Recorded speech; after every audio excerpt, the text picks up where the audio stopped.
Calvi-Altriment est dans sa phase, je dirais, de routine.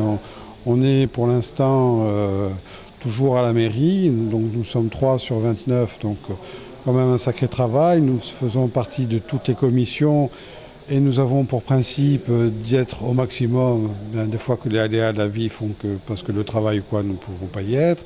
Nous sommes aussi 2 à la communauté de communes et très impliqués, là aussi, assez présents et assez écoutés d'ailleurs.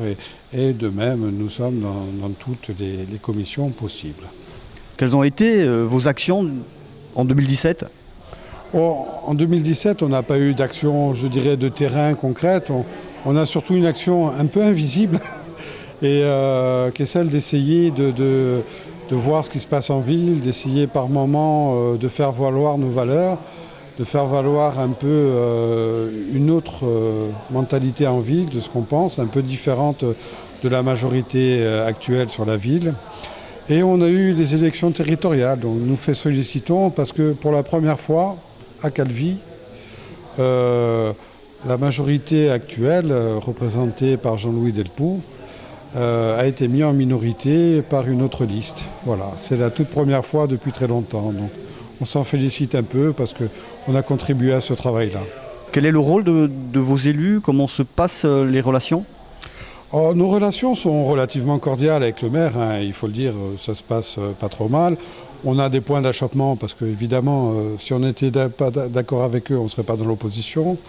On a quand même des craintes sur certains secteurs, dont le PLU, parce qu'on a quand même eu une mauvaise nouvelle. Les gens ne lisent pas toujours les journaux ou n'ont pas les informations nécessaires. On a lu aujourd'hui que le PADUC risquait d'être annulé, en partie, dans sa partie, les zones des espaces stratégiques agricoles, le 3 mars. Donc ça laisserait libre cours aux mairies qui sont en train de faire leur PLU comme un Calvi, de ne plus avoir aucune restriction. Il faut savoir qu'à Calvi, les plans de sécurité, les PPRI, les plans de prévention incendie, prévention inondation et tout, ont été annulés. Donc il n'y a plus aucune ni zone inondable, ni risque de feu, ni tout pour l'instant, tant que le nouveau plan n'est pas sorti. Et nous n'aurons plus aucun espace agricole, c'est-à-dire que tout pourrait être constructible. Il n'y a plus aucune protection qui serait sur la ville. Nous estimons que c'est un très grand danger. Et au vu de ce qui s'est passé sur les constructions actuelles, nous avons quelques inquiétudes. Nous aimerions quand même, nous, des zones de sauvegarde, nous aimerions qu'il y ait une protection et qu'il y ait un plan général pour l'élaboration de cette ville pour qu'il y ait quelque chose de cohérent qui puisse s'élaborer sur l'ensemble de la ville. Ça, c'est nos grosses inquiétudes, c'est là. Votre peur, elle est avant tout là-dessus sur le PADUC. Vous avez d'autres suggestions ?